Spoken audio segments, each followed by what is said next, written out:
In this video, we are going to discuss Mozart's last opera and arguably his greatest, the Magic Flute. First, we are going to go over some important biographical information on Mozart. Mozart was born on January 27, 1756 in Salzburg, Austria. He died December 5, 1791 in Vienna, Austria at the young age of 35. His full name was Johann Chrysostom Wolfgang Amadeus Mozart. Mozart was the sole surviving son of Leopold and Maria Pertil Mozart. Mozart wrote in all the musical genres of his day and excelled in every one: symphonies, string quartets, piano concertos, and operas. When he was only 6, he toured with his sister all across Europe to play for numerous aristocrats who reveled at his unbelievable skill in the art of music. At the age of 8, Mozart wrote a symphony, at age 11 an oratorio, at age 12 an opera. In his career, he wrote over 626 pieces of music, including 21 stage and opera works, 15 masses, over 50 symphonies, 25 piano concertos, 12 violin concertos, 27 concert arias, 17 piano sonatas, and 26 string quartets. Some of Mozart's best-known works are the operas Don Giovanni, The Magic Flute, The Marriage of Figaro, Serenade in G major, Piano Concerto No. 21 in C major, Symphony No. 40 in G minor, and Symphony No. 25 in G minor. And these are just a few of his notable works. Now we are going to talk about the allusions to masonry seen throughout the Magic Flute. Masonry was very popular during Mozart's time, and he himself was a Freemason.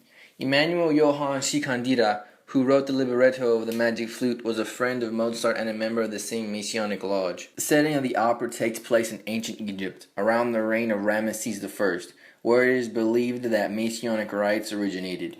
The story celebrates the main themes of Masonry: good versus evil, enlightenment versus ignorance, and the virtues of knowledge, justice, wisdom, and truth, as well as the evocation of the 4 elements: earth, air, water, and fire.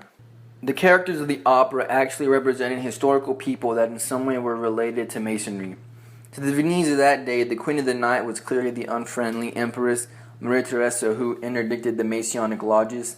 Sarastro was Ignace von Braun, an eminent scientist and Masonic leader. Tamino was the good Emperor Joseph II who supported the Masons. The rule of 3, which is related to Masonry, plays an important role in the opera.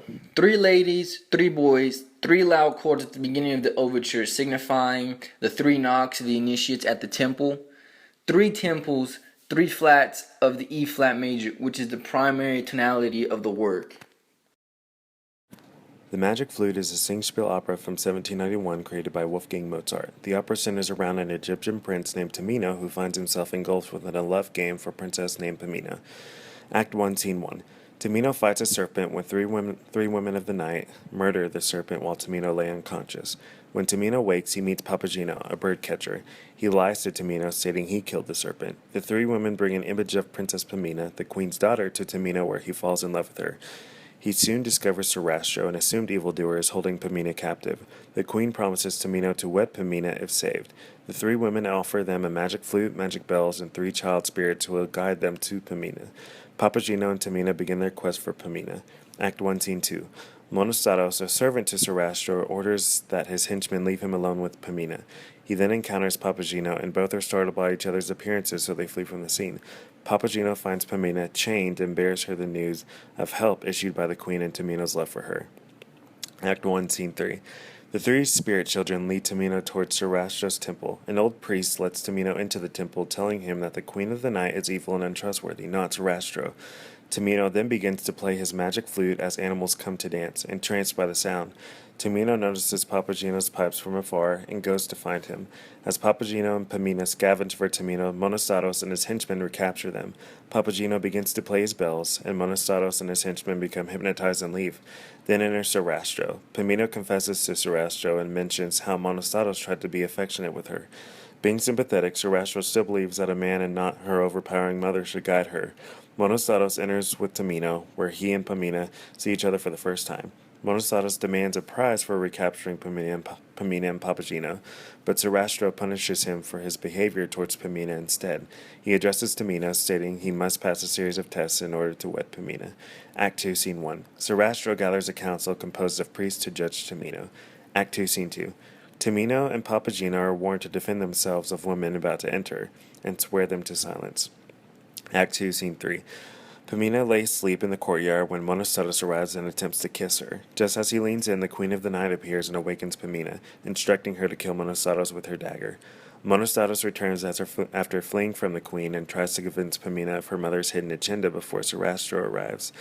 Act 2, Scene 4. Tamino and Papageno are still undergoing their trials when Papageno complains of thirst. An elderly woman enters the room, offering him a glass of water and conversing with him about her love life. Before Papageno could get her name, she disappears while the three spirit children bring food, the magic flute, and the magic bells. Tamino plays his magic flute as Pamina arrives. Due to Tamina's vow of silence, he may not speak with Pamina. This leads her to believe he doesn't love her anymore. Act 2, Scene 5. Pamina is brought in by Sarastro to bid Tamino a final farewell. Papageno enters, asking for a glass of wine and complaining about not having a wife. The elderly woman enters and demands Papageno to marry her or he'll be trapped forever. Papageno agrees to marry her and she transforms into the beautiful Papagena. Act 2, Scene 6. Pamina considers suicide since she believes Tamino doesn't love her anymore, but the three spirit children convince her not to before she takes her life. Act 2, Scene 7. Tamino enters another test, and Pamina calls for him. The council assures his vow of silence has ended so he can speak with her. Pamina claims to endure the remaining test with Tamino. They both come out victorious due to the magic flute. Act 2, Scene 8. Papageno considers hanging himself because he's lost Papagena. The three spirit children remind him to use his magic bells and Papagena returns to him. Act 2, Scene 9. Monostatos, the queen, and her three ladies arrive to destroy the temple where the queen reveals she planned for Monostatos to marry Princess Pamina, but before they can do so, they are cast out into the night. Act 2, Scene 10. Tamino and Pamina are worshipped for their bravery, and everyone cheers for the future. Now we are going to listen to the Queen of the Night's aria from the Magic Flute.